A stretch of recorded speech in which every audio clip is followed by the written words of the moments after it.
Hi, my name is Kathy Kaufman. I am the chairperson of the Culinary Trust's Endangered Treasures program, and I'd like to just tell you a little bit about our new initiative, Stories About Food. It is taking today's culinary memories and turning them into tomorrow's culinary heritage.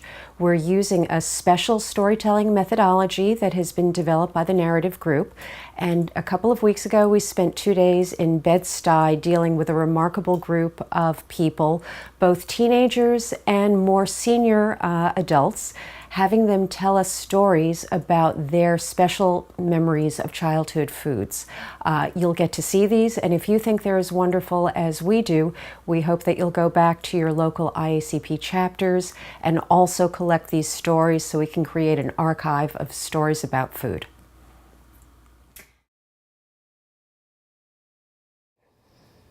I stood silently as my mom chopped up the onions, the garlic, the chives, the thyme, the green peppers, red peppers, yellow peppers. And I waited till she completed her stew chicken dish. A few days later, while I was home alone, I grabbed the bag of onions, I grabbed the garlic, I grabbed the red onions, sweet onions, the purple onions, I grabbed the red peppers, yellow peppers, green peppers, the garlic, and I chopped it up. I chopped up my potatoes, I chopped up my chicken, and I grabbed my pot of oil. I turned on the gas, which my mom turned off, and I placed the pan on the stove and threw a hint of oil in it, and I sat until it heated up. I grabbed the sugar and I placed about 3 spoons of sugar into the pan and waited till it melted down. Then I threw my seasonings that I chopped up into the pan, and all of a sudden it just bubbled up and started splatting over the place and caught me on my hands. So I said, ouch, and I got a burn right here. I ran into my room, I grabbed my towel, and I came back and I covered my 9-year-old petite body, and I started stirring the pan, started stirring it, twisting it up, pouring my chicken, pouring my potatoes, and stirred up, pouring a hint of water. And I put some salt in it also, so the food can get some flavor.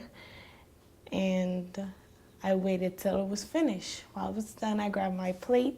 I was the first one to try it. And I ate it. And it tastes pretty good. Really, I thought it tastes really good for my first time. I watched TV. I did a couple of stuff before my mom came home. The day went by, I heard a knock on the door, and I ran to the door. I said, Mommy, Mommy, Mommy, I made dinner. And I sat and I waited for an answer. She said, Tiffany, you want to burn down the house? And I said nothing, because I was really scared. But then again, I was happy that I made dinner. Then she waited off her anger. She got over it. Then she grabbed a plate. She sat down, ate some food, and all she can say was, good job. This tastes really good.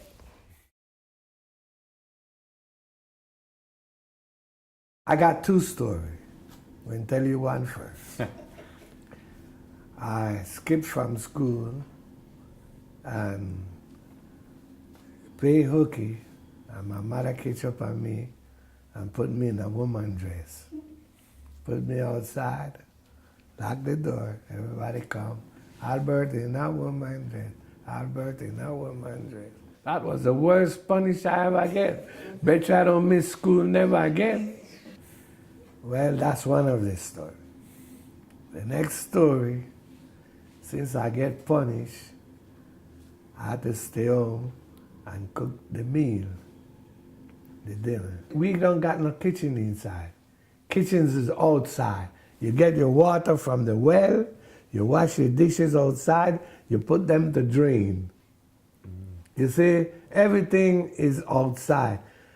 They have they make it out of palm, The house make out of palm. The flooring make out of wood, Those is like the countryside house where they think I was going to make sandwich. I went in the fridge there, take out the chicken, the green pepper, onion, So I wash the rice, make it soak, cut up everything, put a little oil, go outside and put the coal pot on, make the wood then burn, take out the wood, put the pot on there, make it fry, add up the oil, throw the seasoning and the chicken, stir it up, mix it, wash the rice, put it in there, stir it, make it simmer down a little, then turn it again, leave it a while, taste it, tastes good, take it off the stove, put it on the side but close that it get a little heated because we use coal pot wood outside. So when I know my mother and them coming, put up the table, set everything. They say, what we having today? I say, rice, I wrote rice with chicken, vegetable, everything in there. When they taste it, they say, you didn't cook that, somebody else cook it. Mm-hmm. I said, no, I watch y'all and I try and do it because I used to make sandwich and I tried to cook this food. So from that, I was the cook.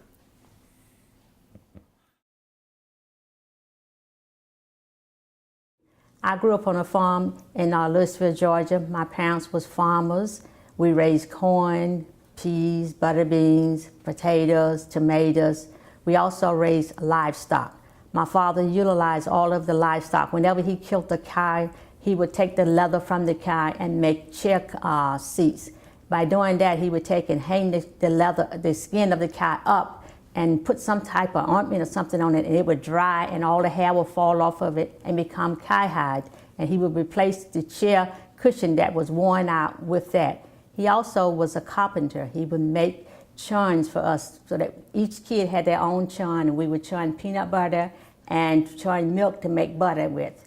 My fond remembrance of that is one day my father came home, I was 10 years old, and brought a sack of peanuts, gave it to my mother, and he had a jar of syrup. She took this peanuts and put it in the oven, parched the peanuts, took the syrup, put it on the top of the stove, boiled it and brought it up to a certain temperature. And then once the peanuts was parched, she gave the peanuts to the kids. We took and shelled the peanuts, took the husk off the peanut by blowing it in the air, and the husk would go away. And then we would take she poured the syrup out on the flat surface, and we put the peanut on top of the syrup, pressed it down, and once it got cool, it was peanut brittle candy. We would break it into pieces, put it into cans that we have around the house, and every night we would sit around the fire and eat peanut butter brittles and listen to my grandmothers tell the old slavery stories. And once I became grown and had my own kids, at every Thanksgiving or Christmas, they would ask, Mom, when are you going to cook the candy? And I always incorporated peanut brittles into my candy because it always brought back fond memories of my childhood.